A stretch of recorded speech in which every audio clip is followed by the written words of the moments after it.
Now students, let us study about salts.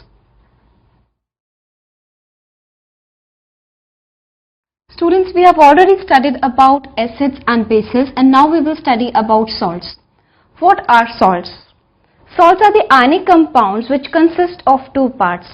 One part carrying the positive charge and the other part carrying the negative charge.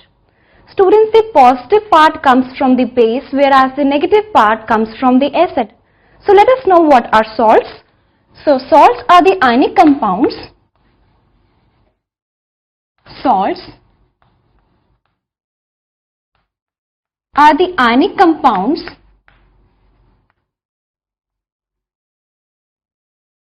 which consist of two parts.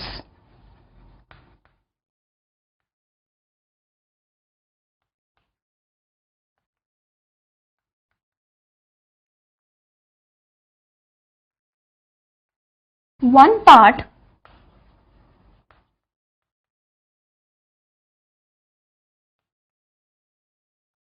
carrying the positive charge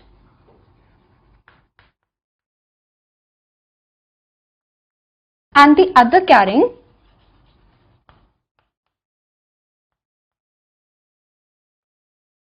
negative charge.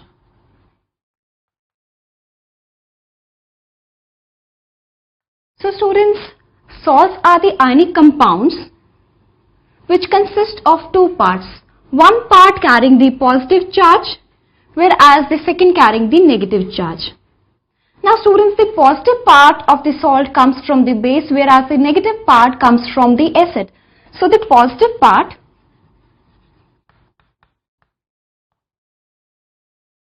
comes from base, whereas the negative part comes from the acid. Students, moreover, we know that acids and bases react to form salts and water. So let us know, if we have a base and it reacts with acid, the products that we get are salt and water. So students, salt is formed by the neutralization reaction in which the base reacts with acid to form salt and water. So let us write down an example. If we have a base sodium hydroxide, it reacts with acid, hydrochloric acid, and students, by this reaction the salt which we get is sodium chloride plus water. Now students, this sodium chloride formed here is salt. Now students, this sodium chloride consists of two ions, sodium ion and chloride ion. So students, this positive part of the salt comes from the base, whereas the negative part comes from the acid. I hope students it is clear to you. It was one of the definitions of the salts. Now students, second definition of salt. Or we can define salt as salts are the ionic compounds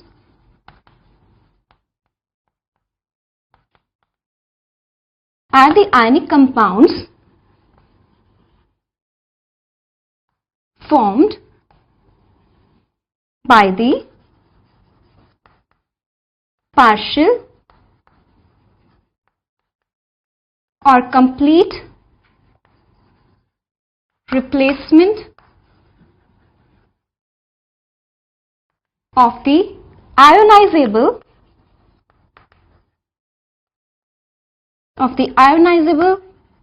hydrogen atoms of acid by metallic ion or ammonium ion. So students, second definition of salt says that salts are the ionic compounds formed by the partial or either complete replacement of the ionizable hydrogen atoms of the acid by either the metallic ion or either by the ammonium ion. So students, now I hope this definition is clear to you. Let us see this definition along with the example. Now students, first of all, let us take the example of partial replacement.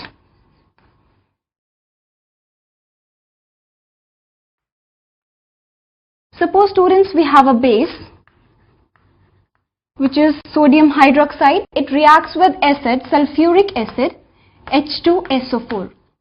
Now students, when this base reacts with sulfuric acid, when it can even undergo the partial replacement, that means the replacement of only one ionizable hydrogen atoms out of the two ionizable hydrogen atoms present in sulfuric acid.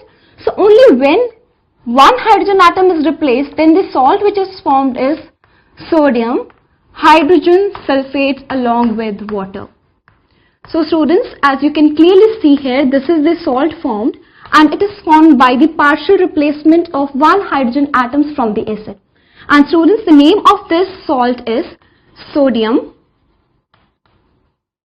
bisulfate, or students, it is also known as sodium hydrogen sulfate. Now students, next let us see when there is complete replacement.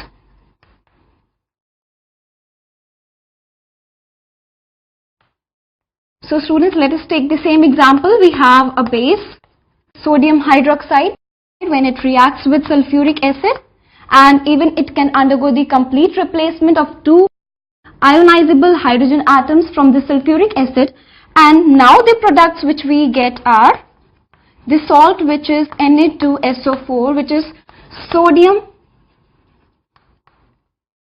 sulfate,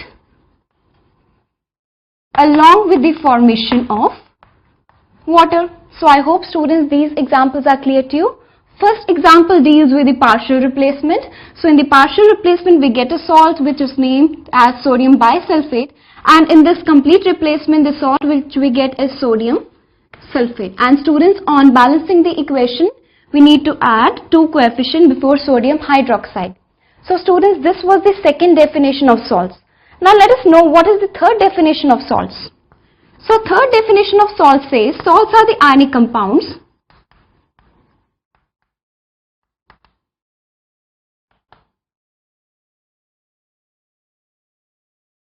which on dissociation in water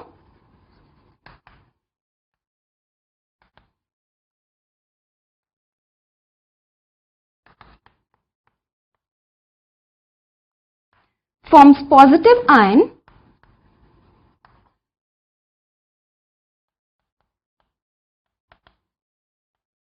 other than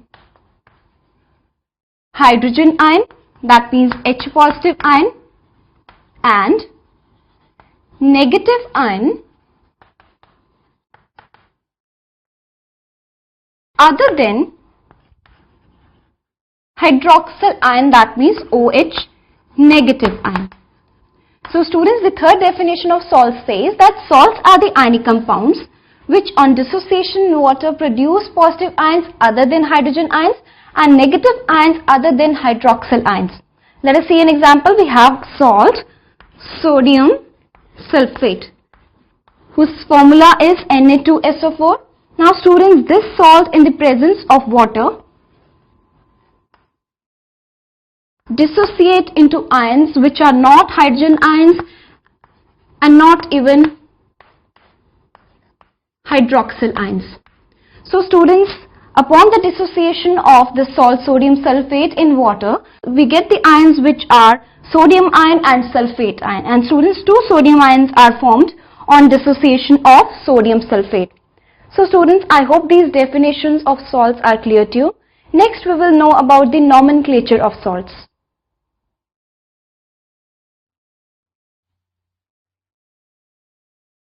Now students, let us study about the nomenclature of salts.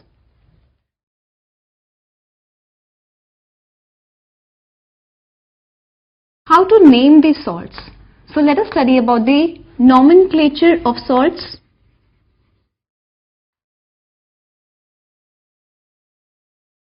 Students, the nomenclature of the salts depends upon the acid from which it is prepared. So let us write down first, if the salt is formed from hydra acid, then the name of the salt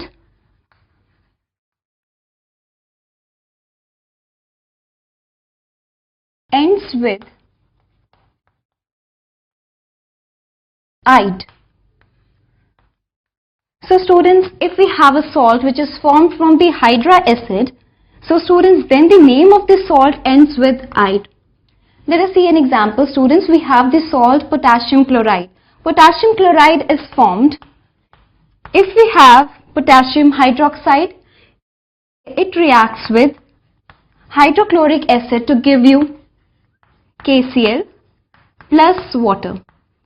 Now students, this salt is formed from this acid, which is hydra acid. Now students, as the salt is from this hydra acid, then the name of the salt will end with "-ide". So therefore students, the name of this salt is potassium chloride. As students, you can clearly see this, the name of this salt is ending with "-ide". So I hope students, first way of nomenclature is clear to you. Second, if we prepare the salts from oxyacids, if the salts are prepared from oxyacids, so students, if we prepare the salts from the oxyacids, let us see how to name the salts in that case. So students, if we have acids, in this case we will see the suffix of the acid. Suffix, and then salt will end with. So students, if we have a salt, if we have the acid whose suffix is "-us", and if we have the acid whose suffix is "-ic", in both the cases the nomenclature of the salt is different. If we have the acid whose suffix is "-us", then the name of the salt will end with "-ite". And if we have the acid whose suffix is "-ic", then the name of the salt will end with "-ate". Now students, let us see an example. If we have the acid sulfurous acid, as students, you can clearly see this, that the suffix used for this acid is "-us". Now students, in this case, the name of the salt from this sulfurous acid will be sodium. It will be sulfite. So students, in this way you can clearly see that the name of the salt is ending with "-ite". Now students, if we have the salt which is formed from sulfuric acid,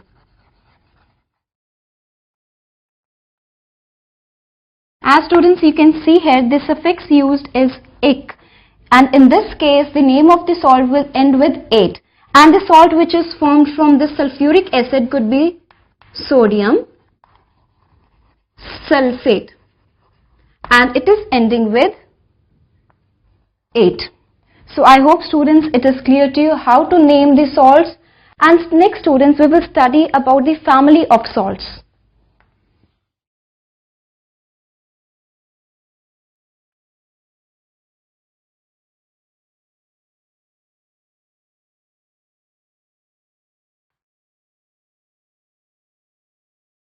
Now students, the salts which contain either the same positive radical or either the same negative radical, such salts are said to belong to the same family.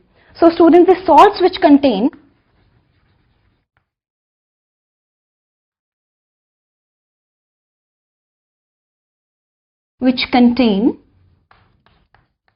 the same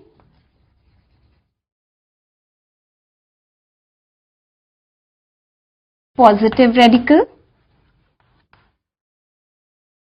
or same negative radical